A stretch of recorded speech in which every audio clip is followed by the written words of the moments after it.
The sun beat down mercilessly upon Gabriella Foster's blistered skin, her wrists raw from the course rope that bound her to the weathered fence post. 3 days she had been there, punishment for attempting to flee from the man who claimed to own her through a sham marriage certificate and threats.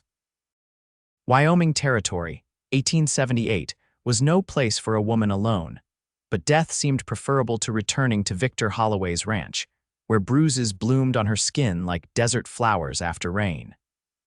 Gabriella's parched lips cracked as she tried to moisten them, her once vibrant auburn hair now matted with dust and desperation. The distant sound of hoofbeats made her heart race, either salvation or the return of the man who had left her to die slowly under the western sun. She closed her eyes, too weak to lift her head, praying for mercy from whoever approached. The hoofbeats slowed and a shadow fell across her face, offering momentary relief from the punishing heat. "Sweet Jesus," came a low, gravelly voice. "What kind of animal would do this to a woman?" Gabriella forced her swollen eyes open to see a tall figure silhouetted against the bright sky. As her vision cleared, she could make out a man with broad shoulders, his face partially hidden beneath the brim of a well-worn Stetson. "Water," she managed to whisper through cracked lips. Without hesitation, the stranger knelt beside her, untying a canteen from his saddle. He gently lifted her head, allowing her small sips of blessed cool water that felt like heaven against her parched throat. "Easy now," he said softly. "Too much at once will make you sick." As he worked to cut through the ropes with his knife, Gabriella felt the blood beginning to flow painfully back into her numb hands. Her rescuer's face came into clearer focus, weathered by sun and wind, with a strong jaw covered in several days' growth of beard, and the most startlingly kind hazel eyes she had ever seen. "The name's Yates," he said, easing her down to rest against the fence post. "Yates Blackwood." "Can you tell me who did this to you, miss?" "My husband," she managed, the word tasting like poison on her tongue. "Victor Holloway. He's not really my husband, but he has papers. He said I was trying to steal from him by running away. Said he'd come back once I learned my lesson." Yates's jaw tightened as he looked down the empty road, then back to her face. "What's your name?" he asked, his voice gentle as he offered her another sip of water. "Gabriella," she whispered. "Gabriella Foster." "Well, Miss Gabriella Foster," he said, standing to his full impressive height and looking down at her with determination in his eyes. "I reckon if you were running away from the kind of man who'd leave a woman tied to a fence post in this heat, you had good reason." He whistled for his horse, a magnificent chestnut stallion that trotted obediently to his side. "And if you're still of a mind to run." He reached down and carefully helped her to her feet. "She'll run with me now." Gabriella swayed dangerously as blood rushed to her head, and Yates caught her easily in strong arms that felt nothing like Victor's crushing grip. For the first time in months, she felt something other than fear, something that might, with time and care, become hope. "I can't impose," she protested weakly, even as she leaned against him, her legs threatening to give way. "He'll come looking for me. He's dangerous." "So am I when I need to be," Yates replied, his voice steady as he helped her toward his horse. "And I don't reckon it's imposing when I'm offering. My ranch is about 4 miles east of here. We'll get you fixed up, fed, and figure out what comes next." With gentle hands, he lifted her onto his horse as if she weighed nothing at all, then swung up behind her. Gabriella felt the solid warmth of his chest against her back as he reached around her for the reins, creating a protective circle with his arms. "You rest now," he said, his breath warm against her ear. "I've got you." As the horse began to move beneath them, Gabriella let herself sink back against his sturdy frame. For the first time since she'd been forced to come west with Victor, she felt something close to safety. She closed her eyes, the gentle rocking motion of the horse and Yates's steady presence lulling her into the first peaceful sleep she'd had in months. Yates felt the exact moment when Gabriella's body relaxed against him in sleep, and he tightened his arms slightly around her waist to keep her secure. Rage burned in his gut at the sight of the rope, burns on her wrists, the sunburn on her fair skin, and the bruises that were clearly visible beneath the torn sleeve of her dress. What kind of man would treat a woman this way? He'd been heading to town for supplies when he'd spotted her tied to that fence post. At first, he'd thought his eyes were playing tricks on him in the heat. Now, with her slight form pressed against him, he felt a protectiveness he hadn't experienced since his younger sister had died of fever 5 years ago. The lonely miles of his ride back to the ranch gave him plenty of time to think. Holloway was a name he recognized, a cattle baron with a spread about 20 miles west who had a reputation for ruthlessness in business. Yates had never had direct dealings with the man, but he'd heard stories. None of them good. Gabriella stirred slightly in his arms as they approached his modest ranch house. It wasn't much compared to the grand homes back east, but it was solidly built, with a wide porch and sturdy walls that kept out the worst of the Wyoming winter winds. His foreman, Samuel, came out of the barn as they approached. "Mr. Blackwood," Samuel called, his eyes widening at the sight of the woman in Yates's arms. "Everything all right?" "No, it's not," Yates replied, reining his horse to a stop. "Found this lady tied to a fence post out near Copper Creek. Been there a few days by the looks of it." Samuel's weathered face darkened with anger. "Who would do such a thing?" "Victor Holloway, apparently," Yates said, carefully dismounting while keeping Gabriella steady. "Would you mind seeing to Mercury? I need to get Miss Foster inside." "Of course, boss," Samuel said, taking the reins. "My Lizzie's inside cleaning. She'll know what to do for the lady." Yates nodded his thanks and carefully lifted Gabriella into his arms. She stirred at the movement, her eyes fluttering open in momentary panic before focusing on his face. "It's all right," he assured her. "We're at my ranch, going to get you some proper care now." She nodded weakly, her head resting against his shoulder as he carried her up the porch steps and into the house. Lizzie, Samuel's wife, who came in 3 times a week to cook and clean for Yates, gasped at the sight of them. "Lord have mercy," she exclaimed, hurrying forward. "Bring her this way, Mr. Blackwood. The guest room's all made up." Yates followed Lizzie down the hallway to the small but comfortable guest room at the back of the house. He gently laid Gabriella on the bed, trying not to notice how fragile she felt in his arms or how her honey-colored eyes followed his movements with a mixture of gratitude and wariness. "Thank you," Gabriella whispered, her voice still rough from thirst and exposure. "You're safe here," he promised, stepping back to give her space. "Lizzie will help you get cleaned up and into some fresh clothes. I'll have some food brought in when you're ready." Lizzie was already bustling about, gathering towels and a basin of water. "Don't you worry, miss. We'll have you feeling better in no time." Yates nodded to them both and left the room, closing the door behind him. He strode to his office and poured himself a generous measure of whiskey, downing it in one burning gulp as he tried to calm the fury that had been building inside him since he'd found Gabriella. Samuel found him there an hour later, staring out the window toward the distant mountains. "How is she?" Yates asked without turning around. "Lizzie says she's bathed and resting, got some broth and bread into her," Samuel reported. "She's pretty badly sunburned and dehydrated, but Lizzie thinks she'll be all right with some rest." Yates nodded, finally turning to face his foreman. "Samuel, I need you to ride into town. Find Sheriff Wilson and tell him what's happened. Don't make too much noise about it, but make sure he knows. And while you're there, see what you can find out about Victor Holloway and his relationship with Miss Foster." Samuel's eyes narrowed. "You thinking Holloway might come looking for her? I'm counting on it," Yates replied grimly. "And I want to be ready when he does." After Samuel departed, Yates washed up and changed his dusty clothes before making his way back to the guest room. He knocked softly, waiting until he heard Lizzie's invitation before entering. Gabriella was propped up against the pillows, her auburn hair damp and clean, falling in waves around her shoulders. She wore one of Lizzie's nightgowns, much too large for her slender frame.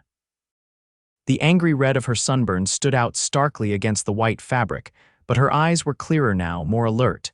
"Mr. Blackwood," she said, attempting to sit up straighter. "Please call me Yates," he said, moving a chair beside the bed and sitting down. "How are you feeling?"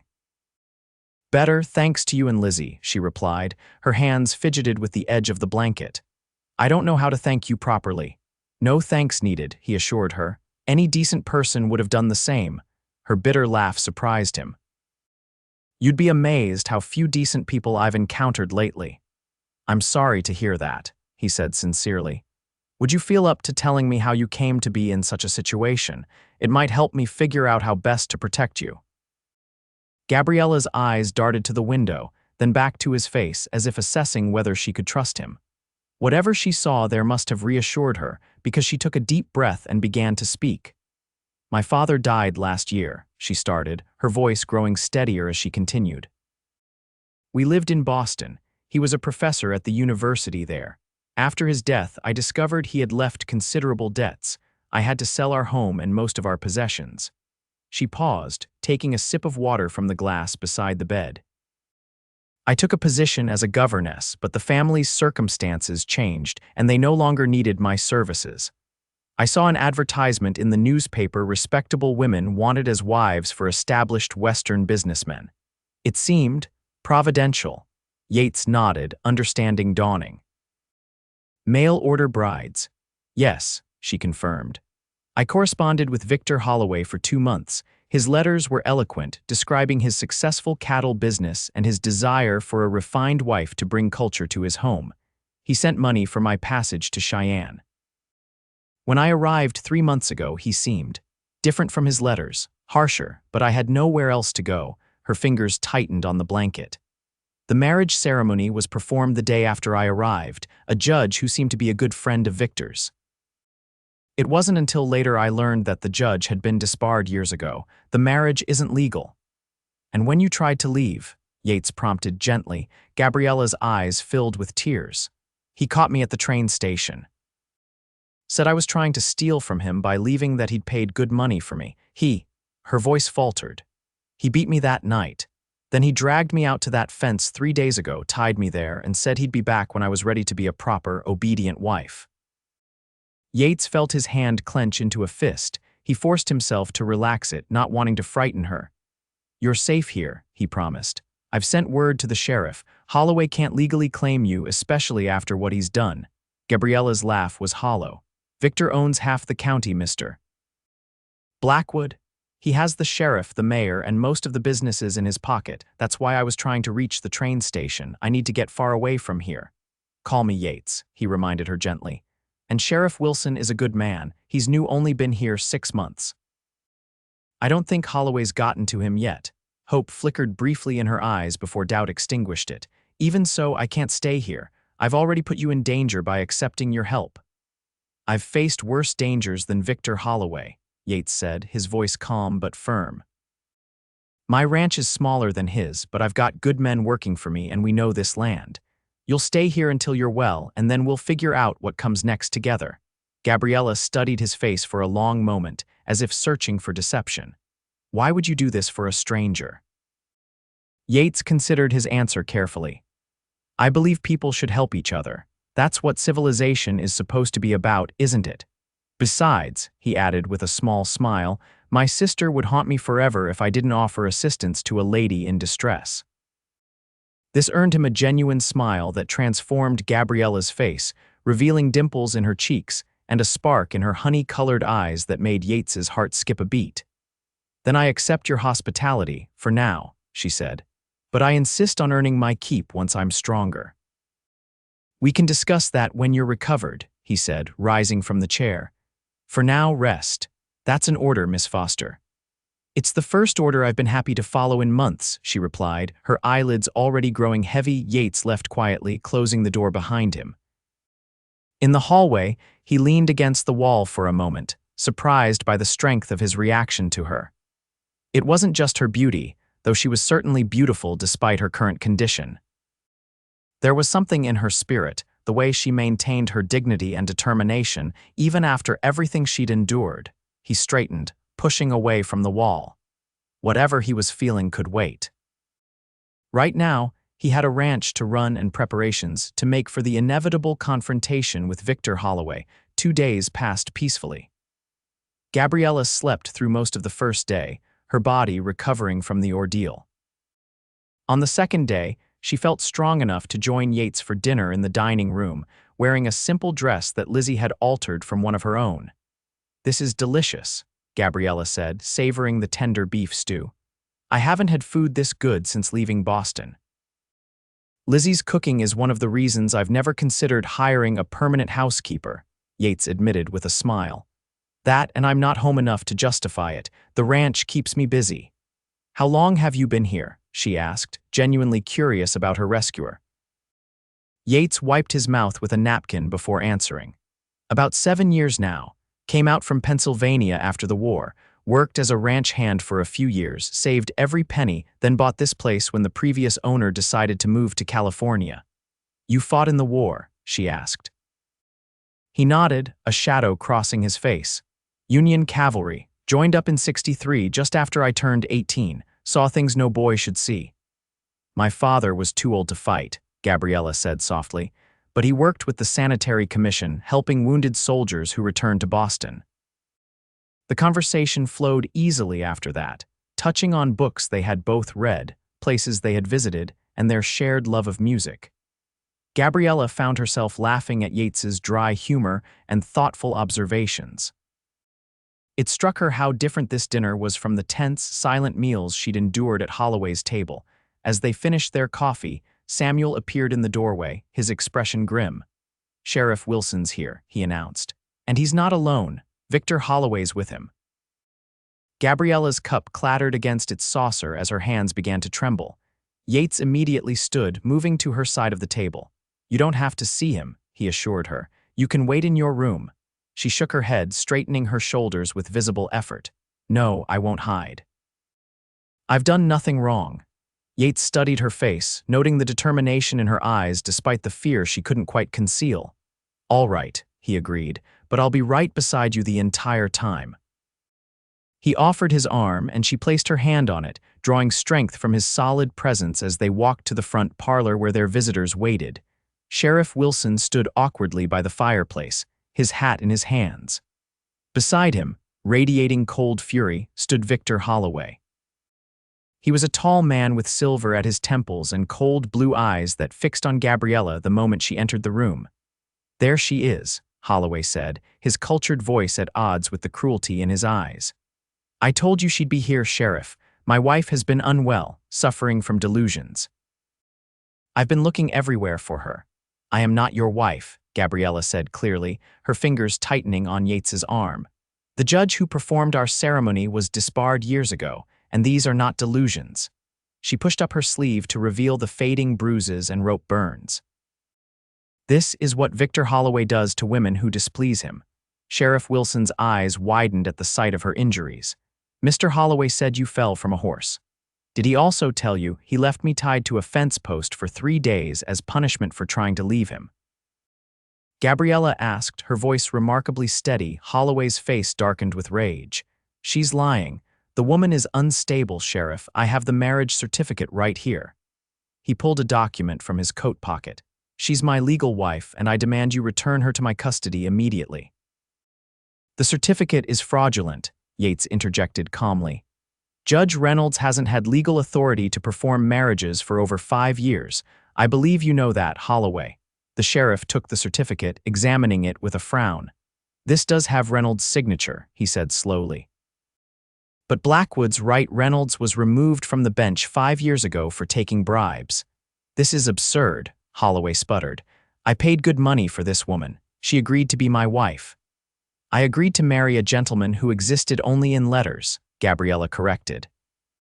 "I did not agree to be beaten, imprisoned, or left to die of exposure." Sheriff Wilson's expression hardened as he handed the certificate back to Holloway. "Seems to me we've got a situation here. Miss Foster is clearly not your legal wife, Holloway, regardless of what you paid for her passage west. And these injuries," he gestured toward Gabriella's wrists, "they're consistent with being restrained. I take such accusations very seriously."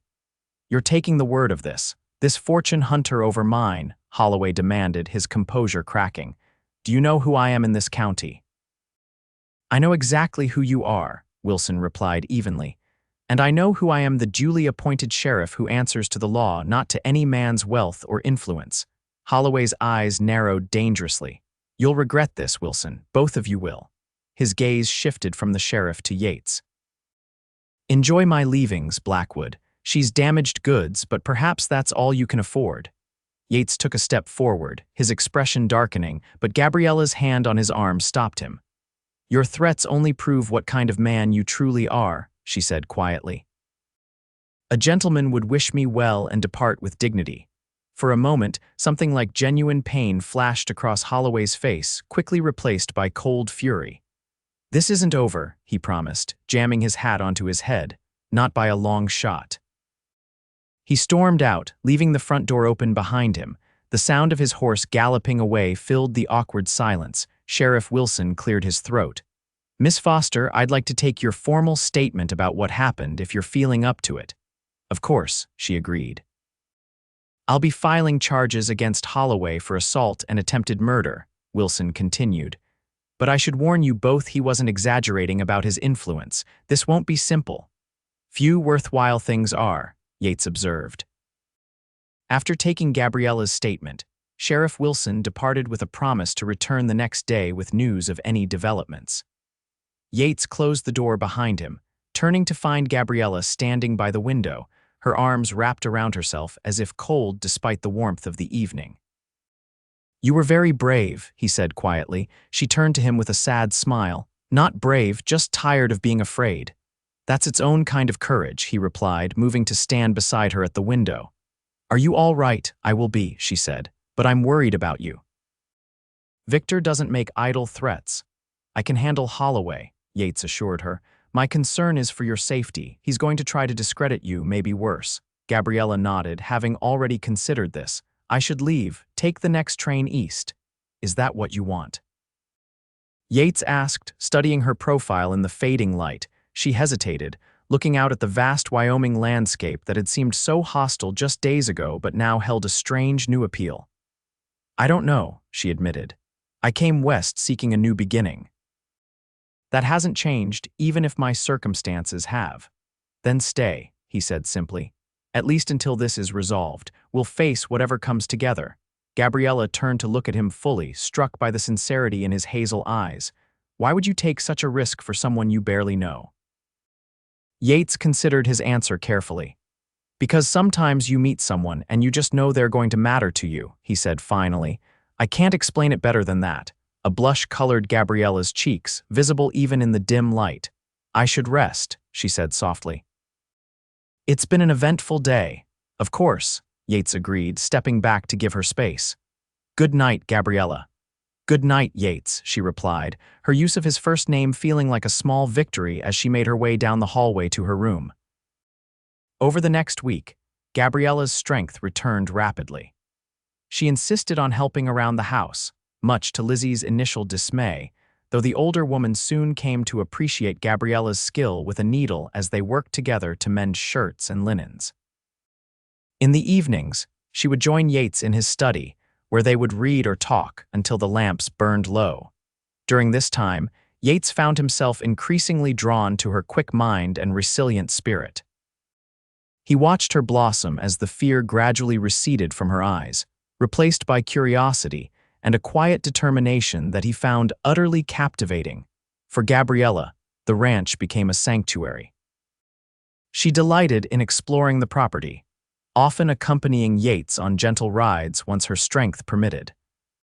She found herself studying him when he wasn't looking the way the sun brought out gold highlights in his brown hair, how his face softened when he spoke of his horses, the gentle way he handled even the most fractious colt. It was during one such ride, about 10 days after her rescue, that Gabriella finally gathered the courage to ask the question that had been on her mind. "Yates," she began as they allowed their horses to drink from a clear stream, "have you ever been married?" He looked up, surprised by the directness of her question. "No," he answered honestly. "Came close once before the war. Elizabeth Harrington was her name, but I came back. Different. We tried, but it wasn't the same." "I'm sorry," Gabriella said sincerely. Yates shrugged, but there was no bitterness in his expression. "It was for the best. She's married to the town doctor now, has 3 children, she's happy." "And you?" Gabriella pressed gently. "Are you happy?" He considered this, his eyes taking in the sweeping vistas of his ranch. "I've built something here I'm proud of, made a good life. But happy?" He shook his head slightly. "Contented maybe, until recently." "Until recently," she echoed, her heart beating faster despite her efforts to remain calm. Yates met her gaze directly. "Until I found a woman tied to a fence post, and everything I thought I knew about my life shifted. Gabriella's breath caught in her throat at the intensity in his eyes. Before she could respond, the sound of approaching riders broke the moment. Yates immediately tensed, his hand moving to the revolver at his hip as he positioned his horse between Gabriella and the approaching men. Relief washed over his face as he recognized Samuel riding toward them, accompanied by another of his ranch hands. "Mr. Blackwood," Samuel called as they drew closer. "Sheriff Wilson's at the house, says it's urgent." They rode back quickly, finding the sheriff pacing on the front porch. His expression was grave as they dismounted. "What's happened?" Yates asked, helping Gabriella down from her horse. "Holloway's been busy," Wilson replied grimly. "He's filed a legal complaint claiming you kidnapped his wife and stole valuable property. He's got 2 witnesses who swear they saw you forcibly take Mrs. Holloway from his property." "That's absurd," Gabriella protested. "I was tied to a fence post miles from his ranch." "I believe you," the sheriff assured her. "But Holloway's witnesses are his foreman and one of the town councilmen. Their word carries weight." "What does this mean?" Yates asked, his jaw tight with anger. Wilson sighed heavily. "It means I've been ordered to arrest you, Blackwood, and to return Mrs. Holloway or Miss Foster, as the case may be, to her husband pending a legal determination of their marital status." "Absolutely not," Yates said flatly. "She's not going anywhere near that man." "I know," Wilson agreed, surprising them both.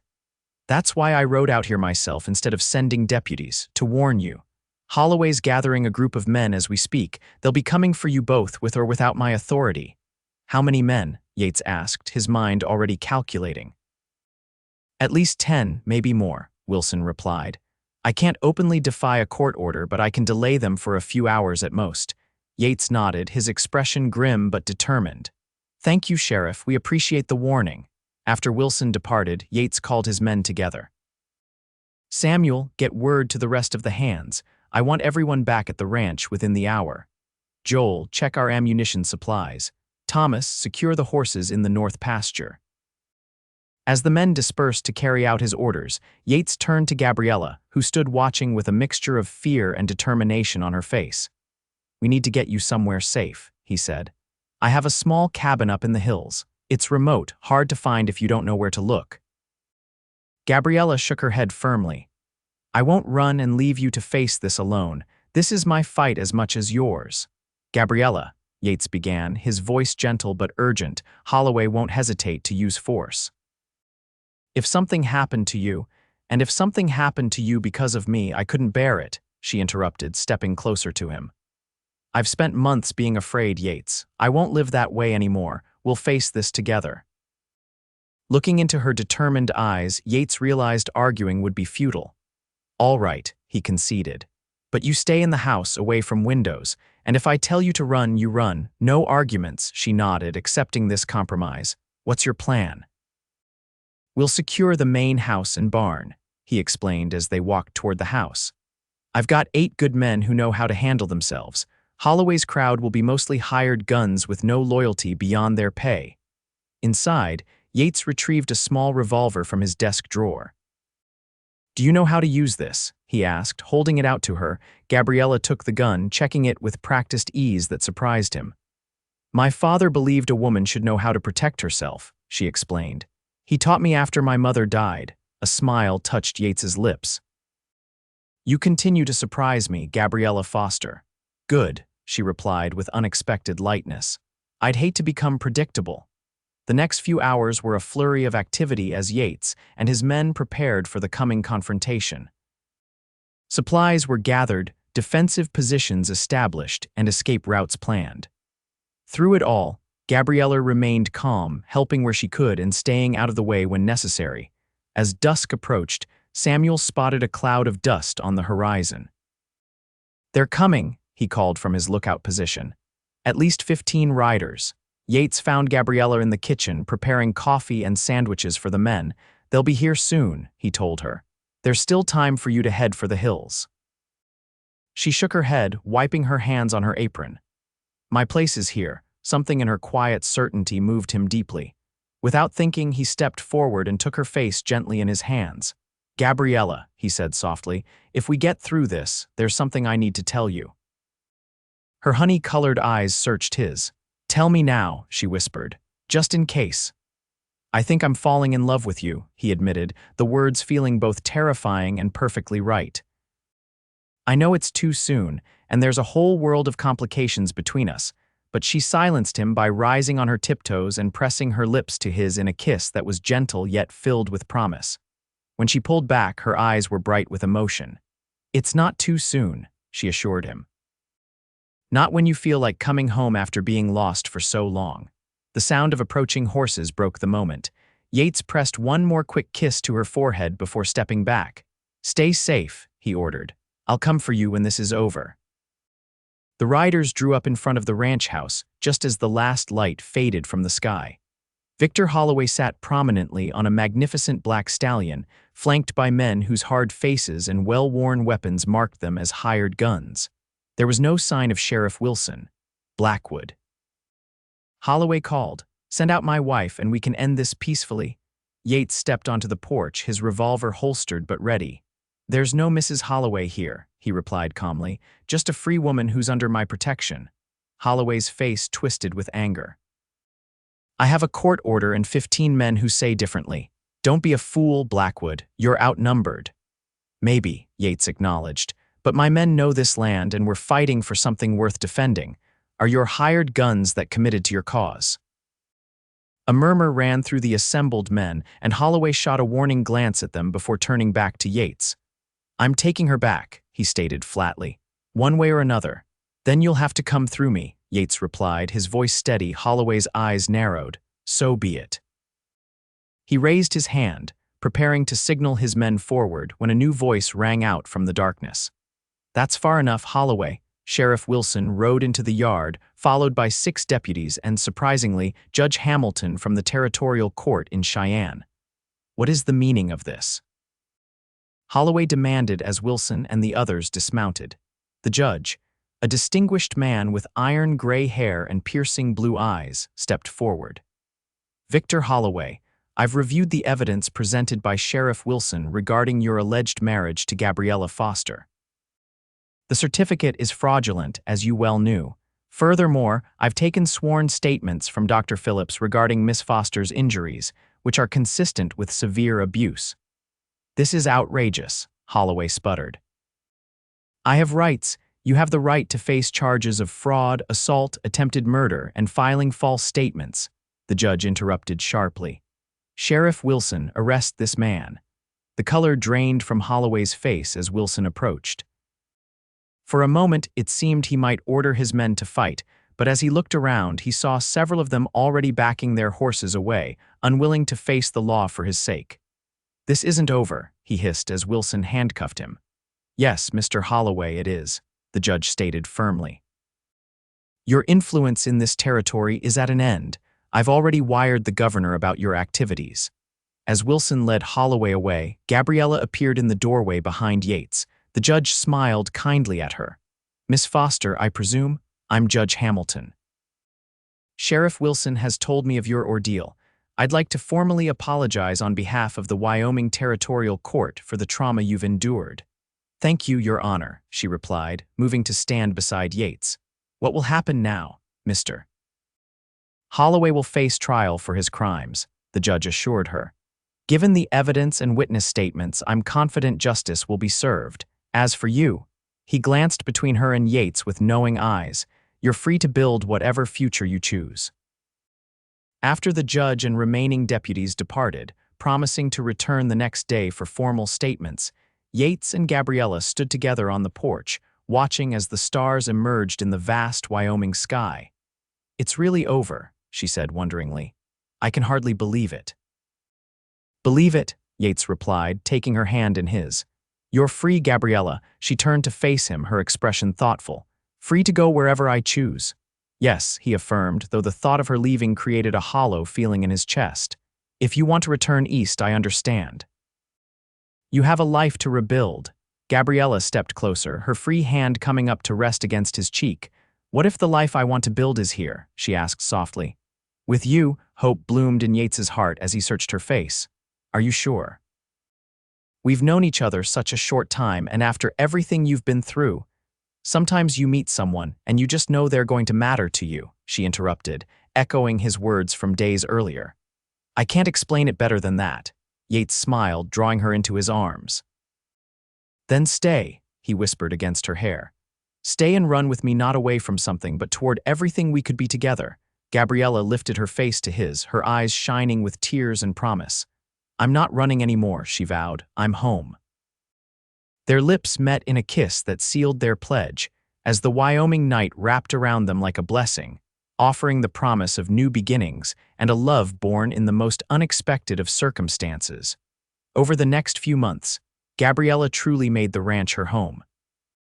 With Victor Holloway awaiting trial in Cheyenne, she was free to build a new life without looking over her shoulder. The community, learning of her ordeal, embraced her with surprising warmth. The wives of neighboring ranchers visited with welcoming gifts, and even the shopkeepers in town, once firmly in Holloway's pocket, now greeted her with respect and kindness. For Yates, watching Gabriella bloom was like witnessing a miracle. The frightened, battered woman he'd found tied to a fence post transformed into a confident, vibrant partner who challenged him, supported him, and loved him with an intensity that sometimes left him breathless. They were married that autumn, in a simple ceremony on the ranch with Judge Hamilton officiating. Gabriella wore a dress of ivory silk that Lizzie and the neighboring women had helped her sew, with wildflowers in her hair instead of an expensive veil. Yates, dressed in his best suit, could barely speak his vows past the lump in his throat as he looked at the woman who had changed his world. "I never expected to find you," he told her that night as they stood on the porch of their home, watching the sunset paint the hills in gold and crimson. "I thought I knew what my life would be good, but solitary." Gabriella leaned against him, her head fitting perfectly against his shoulder. "And I never expected to find freedom and love in the place where I'd experienced my greatest fear," she replied. "Life has a way of surprising us." "Indeed it does, Mrs. Blackwood," he agreed, still savoring the sound of her new name. Winter came early that year, with fierce storms that howled around the sturdy walls of their home. They weathered it together, finding joy in simple pleasures, reading aloud by the fire, teaching Gabriella to cook the hearty meals Yates loved, planning improvements to the ranch for the coming spring. In January, Victor Holloway was convicted of all charges and sentenced to 15 years in the territorial prison. When Sheriff Wilson brought the news, Gabriella received it calmly, without the flood of emotion she had expected. "Are you all right?" Yates asked when they were alone. "Yes," she said, and meant it. "He has no power over me anymore, hasn't for a long time." By spring, they had more important matters to occupy them. Gabriella's slight figure had begun to round with the evidence of their love, and Yates found himself alternating between overwhelming joy and paralyzing fear at the prospect of fatherhood. What if I'm not good at it? He worried one evening as they sat on the porch, his hand resting protectively over the gentle swell of her belly.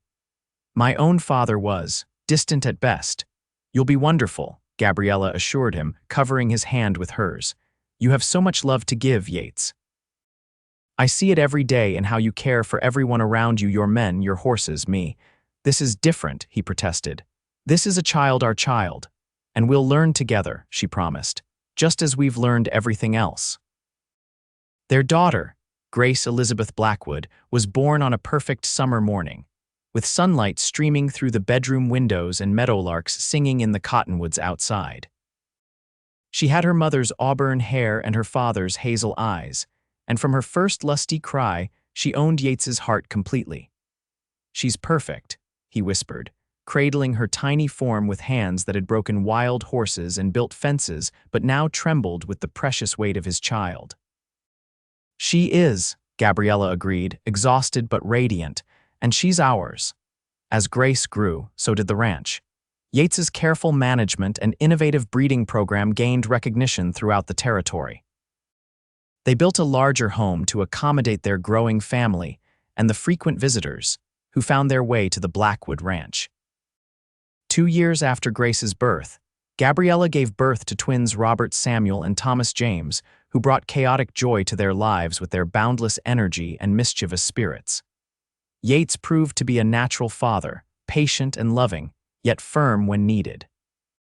He taught his children to ride almost before they could walk, instilling in them his own love for the land and the animals that sustained their way of life. Gabriella, meanwhile, established a small school on the ranch for their children and those of their workers. Drawing on her education and experience as a governess, she created a place of learning that soon attracted attention from neighboring ranches. Within a few years, children would ride for miles to attend Mrs. Blackwood's academy, as it came to be known. Life wasn't always easy. The Wyoming weather remained harsh and unpredictable. There were difficult years when drought threatened their herds or when illness swept through the community. But through it all, Yates and Gabriella faced each challenge together, their bond strengthening with each obstacle overcome. On the 10th anniversary of the day, Yates had found Gabriella tied to that fence post. They rode out together at dawn, leaving the children in Lizzie's capable care. They followed the same trail Yates had traveled that fateful day, eventually reaching the spot where their story had begun. The old fence was gone now, replaced years ago, but they both knew exactly where it had stood. Yates dismounted and helped Gabriella down from her horse, holding her close for a moment longer than necessary. 10 years, he marveled, brushing a strand of hair from her face. A few strands of silver now mingled with the auburn, matching the touches of gray at his temples. "The best 10 years of my life," she replied, looking up at him with the same love that had sustained them through a decade of joys and sorrows. "Do you ever wonder what would have happened if I hadn't ridden this way that day?" he asked. Gabriella shook her head. "No, I believe we were meant to find each other, Yates. If not here, then somewhere else. Some way else," he smiled, touched by her certainty. "You're probably right. You usually are. Remember that the next time we disagree about whether the boys are old enough to help with the spring roundup," she teased, referring to their ongoing discussion about their rambunctious 8-year-old twins. Yates laughed, pulling her close. "They're definitely your son's stubborn and too smart for their own good. And yours fearless and kind-hearted," she countered. "Grace, though, she's the perfect blend of us both." "That she is," Yates agreed, thinking of their thoughtful, determined 10-year-old daughter who already showed signs of being a formidable horsewoman and a natural leader. From his pocket, Yates withdrew a small box wrapped in silver paper. "I have something for you," he said, suddenly feeling as nervous as a young suitor. To mark the day, Gabriella took the box, her eyes widening as she opened it to reveal a delicate gold locket. Inside was a tiny painting of their 3 children on one side and a miniature portrait of Yates on the other. "It's beautiful," she whispered, tears filling her eyes. "When did you have this done?" "I commissioned it when we were in Cheyenne last fall," he explained. "The artist worked from the photographs we had taken. Do you like it?" "I love it," she assured him, turning so he could fasten it around her neck. "I'll treasure it always." As the locket settled against her heart, Gabriella turned back to face her husband. "I have something for you too," she said, "though it's not something I could wrap." Yates raised an eyebrow questioningly. "We're going to have another baby," she announced, her face glowing with joy. "In the winter." For a moment, Yates could only stare at her in wonder. Then, with a whoop of delight that startled the horses, he lifted her off her feet and spun her around. "Careful," she laughed, clinging to his shoulders. "I'm not as young as I was when we had the twins." "You're more beautiful than ever," he countered, setting her gently on her feet but keeping his arms around her. "Another child. Gabriella, you make me the happiest man alive." They stood together in the golden morning light, the vast Wyoming landscape stretching around them in all directions, the same land that had once seemed so hostile to Gabriella, now representing home, security, and belonging. "Thank you," Yates said softly, pressing his forehead against hers. "For what?" she asked. "For running with me," he replied simply. "For building this life with me, for loving me." Gabriella's answer was a kiss that held all the passion, tenderness, and commitment of their years together and the promise of all the years yet to come. As they rode back toward their ranch, toward the home and family they had created together, Gabriella reflected on the extraordinary journey that had brought her here. From the desperate young woman tied to a fence post to the confident wife, mother, and teacher she had become, the transformation seemed almost miraculous. Yet it wasn't a miracle, she knew. It was the result of courage, determination, and a love that had proven stronger than fear or doubt. A love that had begun with a chance encounter and a simple declaration from a kind-hearted cowboy. "She'll run with me now." And run they had, not away from danger, but toward a future brighter than either could have imagined, together.